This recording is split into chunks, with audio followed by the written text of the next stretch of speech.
Hello, everybody, and thank you for tuning in to the Liberty Report. With us today, we have Daniel McAdams, our co-host. Daniel, good to see you this morning. Good morning, Dr. Paul. How are you this morning? Doing well. Good. I'm going to start off with a little economic tidbit that has occurred. We will be talking about foreign policy again. A little bit. Because we think we know what the foreign policy ought to be, but our government doesn't seem to know or agree with us. So we'll make our points, and hopefully we're on the right track and that somebody will follow. Because right now, our foreign policy is a mess, which does, leap over to economic policy as well, because foreign policy causes a lot of spending. It's sacred. Foreign policy is literally, DOD is a sacred budget. There's talk about cutting, but it didn't happen. It hasn't happened with the new administration, so that continued. But I want to reference a heading on Zero Hedge today, which has very good reporting on economic events. And the headline was, new home sales exploded higher in August, but prices soared. Well, maybe that should happen in a free market. If there's a lot more sales, maybe that would push the sales up. But it's a little more complex than that, because government is so much involved. They're involved in the housing industry, but they're involved in the manipulation of the dollar, the manipulation of the interest rate. So you do come up with some crazy reports. And the one is that in July, there was a record number of cancellation of mortgages. So people expected the sales to go down this month, but it didn't happen. The sales exploded. And I would place all the blame on the manipulation and the pretense that the government can, measure these very important economic numbers and lead the economy upward. But the truth is they can't do it, but they have no understanding about what interest rates should be and how the market should decide that. Instead, they keep saying, well, we can anticipate. I think it would be a real job if you were in that financial industry, that you had to interpret this, and always the big variable. What's the government going to do? What's the Fed going to do? What will the Congress be doing? But there's one thing that you can depend on, and that is how the government's policies affects the price of gold. Gold's down a little bit today, making a little correction. But ultimately, if you want something, in spite of all the government manipulation, is what is our government doing with the deficit? Is it continue to run? That is probably one of the biggest, if not the biggest issue for the spending for the welfare warfare state. And that means the pressure is put on the Fed. The Fed obliges by doing what the Congress wants and a lot of people want, but they don't understand it, is that, yes, these are emergencies, so we have to keep the money flowing. So the pressure is on the Fed, and then there's a confusion on exactly what the problem is. I mean, Trump wants interest rates a lot lower a long time ago. But that's pretty typical of a president, because they see the immediate effect is if the interest rates are going up, maybe the market will slow up. But even the report we have today, it doesn't work always that way. It's more complex. But the one thing you can rely on is the deficit that's run up by the Congress and supported by the people and obliged by the Federal Reserve. Well, whatever you tell us I have to do, we'll argue and fight and pretend. And the president can pretend, the Congress can pretend. But the thing of it is, if you run up debt and run up the source, the size of government, the debt will be passed on to the people who have to try to fix it. And they actually believe they can fix it. And they just have to modify the interest rate by force, and everything will be okay. I think this typical confusion is going to continue and get much worse, because interest rates are so important. They should be, the one price control that people should say, that's one you should leave alone.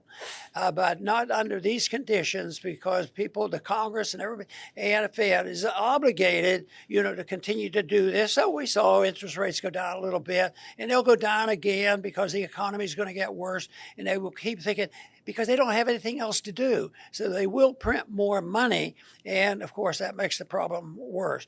But anyway, I expect more confusion from the government statistics, and because the government statistics, when they don't go their way, they just want to have more regulations and more controls, and that of course is the source of our problem. So I think that's enough on economic policy. That's not very optimistic, but it's the best I can do on what is the truth. I want to start off, Daniel, on our policy stuff is what Trump's been saying. And you know, I came in today because I depend on you. You're my excellent researcher. Keep me up to date, and you know the names, and you know what all the conspiracies are about. And I told him I'm a little bit confused now. What is it? What is this thing about Trump? Lecturing at the United Nations? Yeah. Are they going to listen to him? And actually, we discovered there's one item that he wasn't too bad on. But the headline on that today is Trump says Ukraine can take back all lost territory. Boom.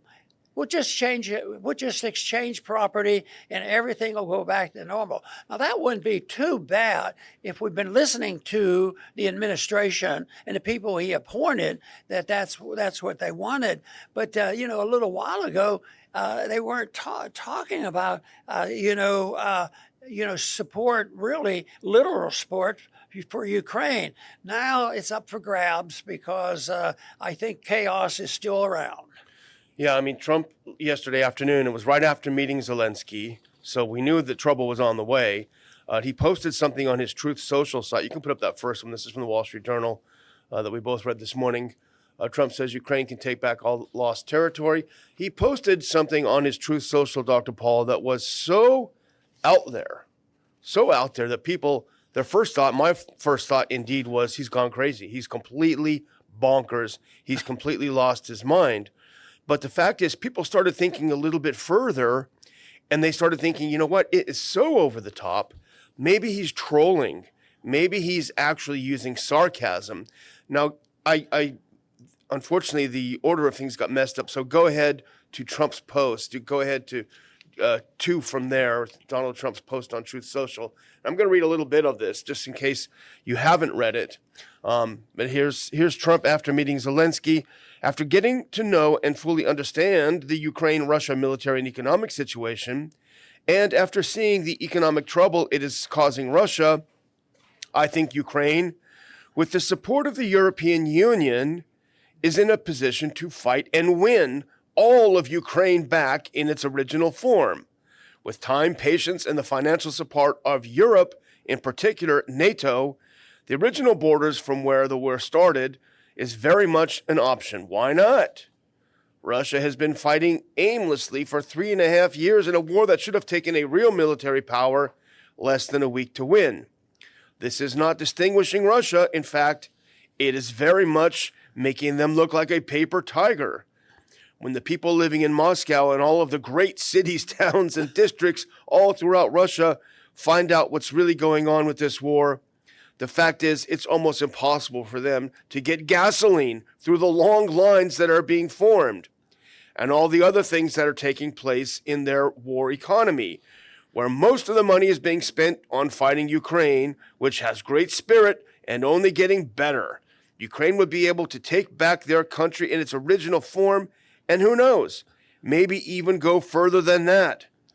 Putin and Russia are in big economic trouble, and I think it's time that Ukraine to act. In any event, I wish both countries well. We will continue to supply weapons to NATO for NATO to do what they want with them. Good luck to us all. Good luck to all. One analysis caught my attention about trying to explain this, and that is because I think obviously what we're thinking about is, has he shifted his position a little bit of friendship toward Russia and lecturing Zelensky. But one person said the Ukraine in facilitating diplomatic efforts did not support the resolution that they were working on. In other words, I think Trump is buying time for Russia. He's Russia's friend. We'll just postpone this thing. So if Russia's time to finish Ukraine off, well, that's back to what you were cited, that they're so optimistic that they can do that. Just a little bit more time, and Ukraine's going to win. That's what he's saying. But I guess time will tell. I don't think either you or I have bought into the success of that plan. Well, one of the first things I read when I get up in the morning is Larry Johnson's excellent blog, Sonar 21. Larry always has insights. He does a little something every day, and I always want to get his take on things. He's spoken at our conferences before and consider him a friend. I went to bed thinking this guy has lost his mind. And by the way, I did steal Larry's title for our title of the show today, so thanks, Larry. And sorry for stealing your title. I altered it a little bit, but Larry had a different take now on this whole thing, and he's the one that started this crazy like a fox or just plain crazy. Now the order's all messed up, but go to the one with Sonar 21 on the header. There we go. Thank you. So this is Larry's take. If you read the latest Trump Truth, that's what he calls his posts, that is posted above, you will come to the reasonable conclusion that Trump has either changed his position on the war in Ukraine and accepted the delusional beliefs of General Kellogg, or he is engaged in some massive sarcasm. Now, he comes to the conclusion that that's basically what it is, because as you point out, there was a resolution in the United Nations demanding that a ceasefire in the war and a resolution, immediate ceasefire, release of all hostages, and for Russia to immediately, unconditionally lift restrictions on humanitarian aid and entry to the affected regions. That was vetoed by the U.S. And but a lot of the things that were in Trump's post were just blatantly untrue. There are no gas lines in Russia. If there were, we would see them. The economy is not in shambles. This is what we heard in 2022, if you remember. Remember Ursula von der Leyen said their economy is in tatters. Well, they had 4.2% growth rate last year. Now it's down this year. I think it'll be 1.8%, as Larry Johnson pointed out.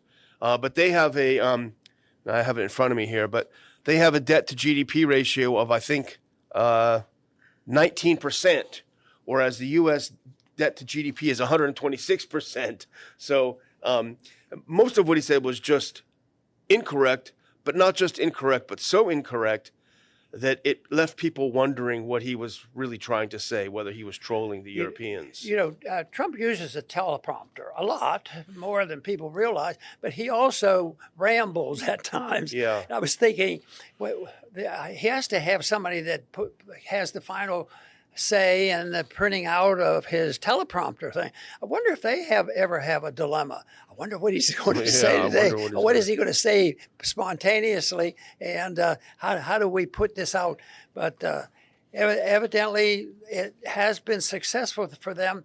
I don't think there's going to be that many people say, this stuff is making me dizzy. Yeah, that's a good word. But you know what?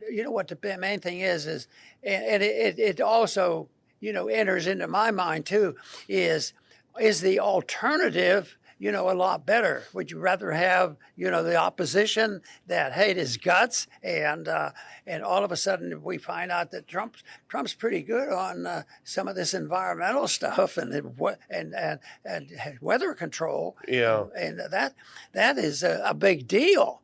And so he had some good ideas on that. He said when the United States is blamed for stealing everything from the poor people, he was making a point. How can you steal money from poor people? Yeah.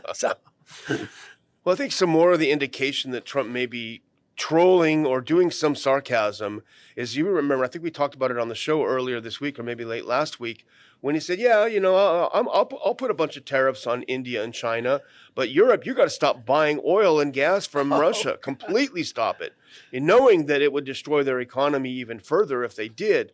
And I think this may be another chapter in this. And, I'm reading the tea leaves here, and other people have done it as well. But I think a key passage, Dr. Paul, is this. He says, with time, patience, and the financial support of Europe, and in particular NATO, the original borders from where this war started, very much an option. You notice what he didn't say there. He didn't say the United States. He didn't say with our support. He only said the Europeans. This is a big issue, but what they're doing or claiming they can do is put price controls, and that is punish Russia. If you don't buy it, the price is going to go down and it's going to hurt Russia. And they've been doing this, and they're annoyed because they're slipping through the crack and they're still selling oil. And I think that this is an international example of what happens when the government puts wage and price control on. Because the day the price controls go on, there will be a black market, and there'll be there'll be cheating. There was always some cheating and getting around the government regulations when they put on when they put on controls. And I think this is what this is. The government. The Europeans are still going to find it. Yeah, we'll buy from India. And now Trump can't stand the idea that they got around what he told them to do. Don't you know he's the boss? So he gets a little bit annoyed. Yeah, he does. And, it's hard to know. Trump has flip-flopped on this before. He did express at the UN, I think he was talking to Macron, and he said he was very unhappy that that Putin was not being nice and doing what he says that Putin should do. So anyway, I think this is it's either extremely bizarre or B, someone got his passwords. Someone suggested actually that Sebastian Gorka, who unfortunately is still in the White House, may have actually written this. Who knows? We don't know. Or Kellogg is, pounding into his head, or he's saying and I do think this might be the truth. He's feeding back to Europe the European propaganda. The Europeans are saying they're a paper tiger. They can't even take Kiev. They can't do all this stuff. And he's feeding it back to them. Okay, they're a paper tiger. They can't take Kiev. So you guys go for it. Finance it. Pay for it, support it. It's almost like, see you later, guys. For me, what is much easier is to defend a position of non-intervention. Yeah. All this mixed up stuff and bankruptcies and currency arguments and fights, and it is so unnecessary. But they can continue to do it and think that they can solve the problem, and it just requires more, the propaganda. But sometimes it's outright lying, and how to separate the two. And the market doesn't have a way of knowing. Yeah. If something is said, then they have to make a major market decision. If they had made one market decision on housing from last month, things are way, way down. Then the next month they find the prices are going up and everybody's happy. Yeah. And you would not get statistics like that in a free market if you had free market collection of data. But when you have government politicians trying to influence a certain direction, that's what you get, and that makes things worse. It does, yeah. Well, I thank Georges for kicking in $40.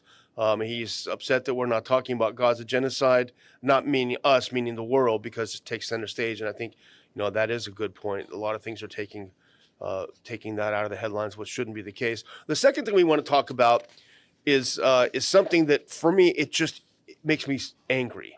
And I'll go to that next clip. Skip all the other ones. Syria's former al-Qaeda chief. Let's go to that one. This happened yesterday, Dr. Paul, and I had to blink. I thought I was losing my mind. Syria's former al-Qaeda chief arrives in New York and sits down with the former CIA director. Syria's de facto president, Ahmad al-Sharaa, a former al-Qaeda leader, arrived in New York City on Sunday, where he will attend the UN General Assembly, making him the first Syrian leader to do so since 1967.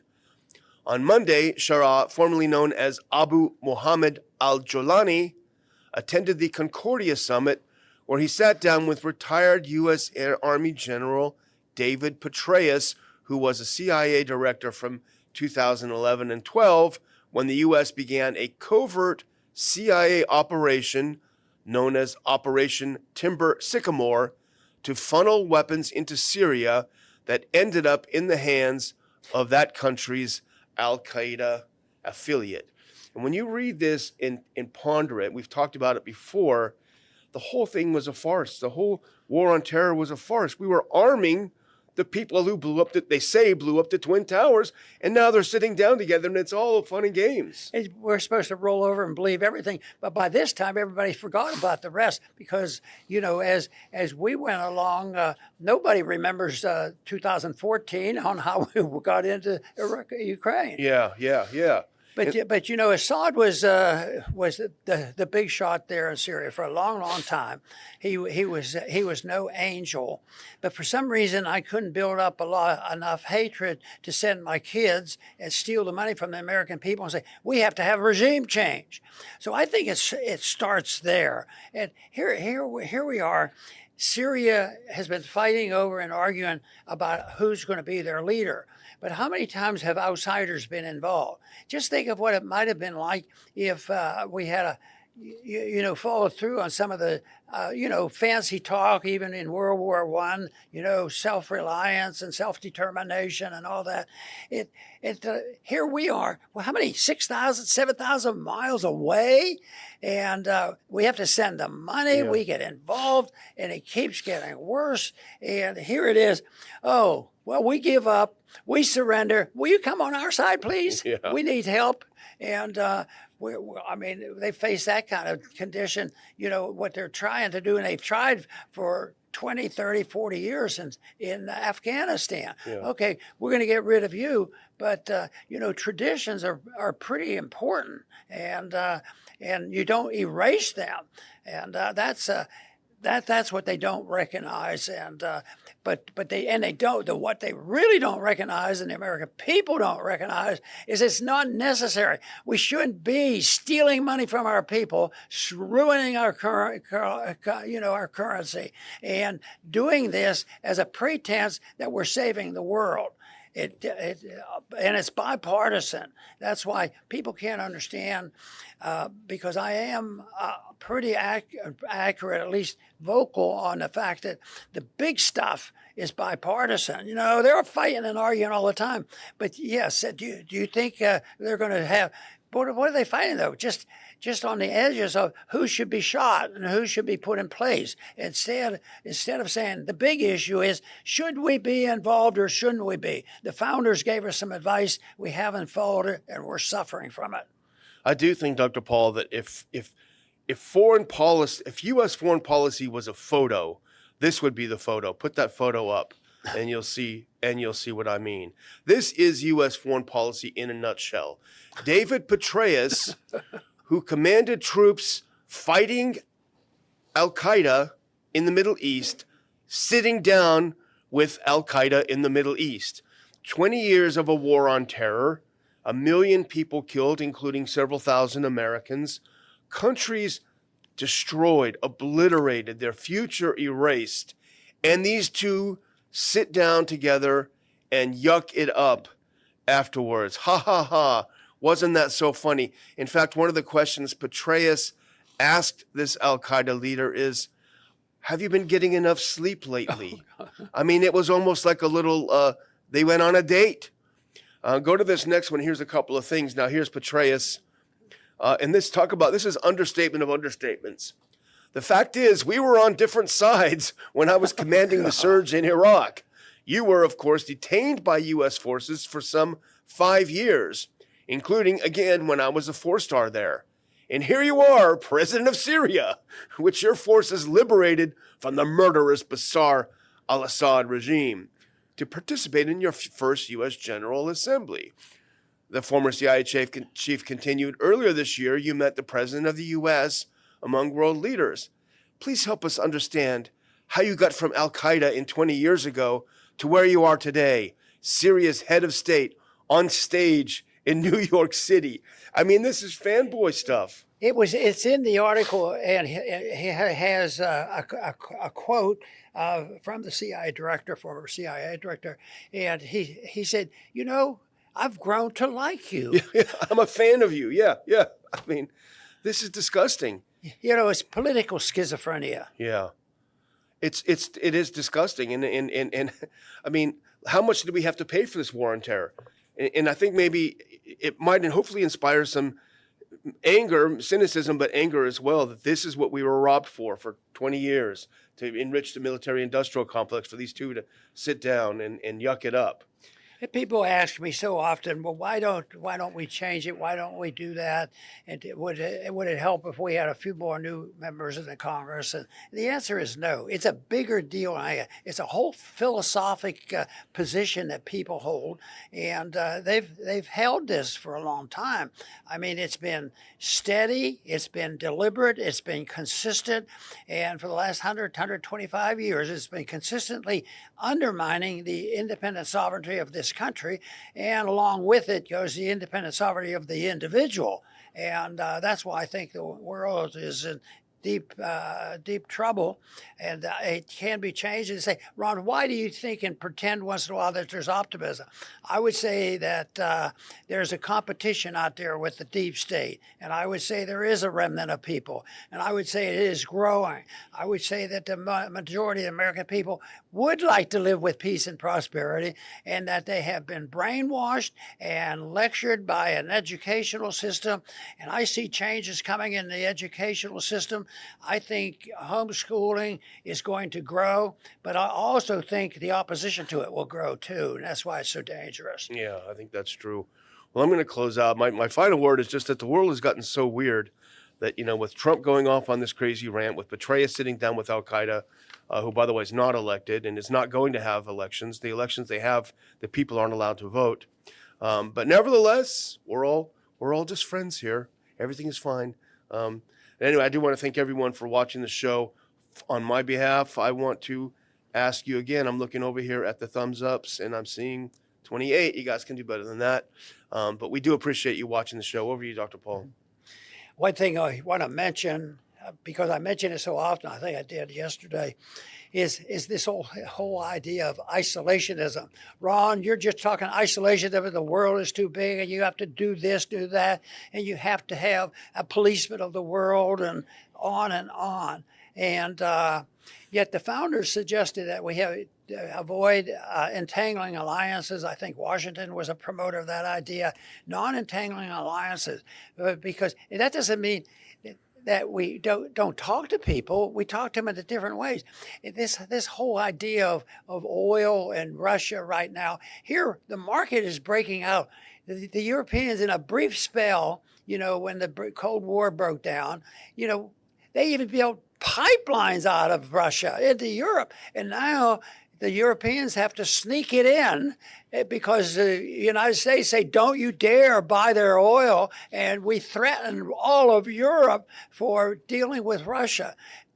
It could be settled by just getting the American people to wake up and say that George Washington and other founders had the right idea to implant the idea that we should avoid entangling alliances. We should participate in participation in free trade and as much free travel as possible for people to get along.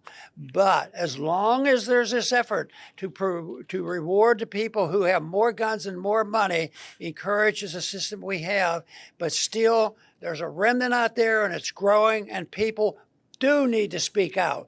And everybody that accepts this idea has a responsibility to speak out softly if possible, because you can get more converts that way than you can by yelling and screaming. And yet at times I'd like to yell and scream a little bit. So, and it'll come to that because the yelling and screaming, unfortunately, is done with the guns and weapons and bombs. And Trump has correctly pointed out the danger of some of the weapons, the biological bombs as well as the nuclear. And there is a place for this, but it isn't gained by more authoritarianism and somebody arguing, I'm the boss. No, I'm the boss. I get to turn the switch on. I get to print the money. I get to tell people who gets these benefits. So there is a difference. It's not complex. We just need a little help for a lot more people, and I believe the world would improve tremendously. I want to thank everybody for tuning in today to the Liberty Report. Please come back soon.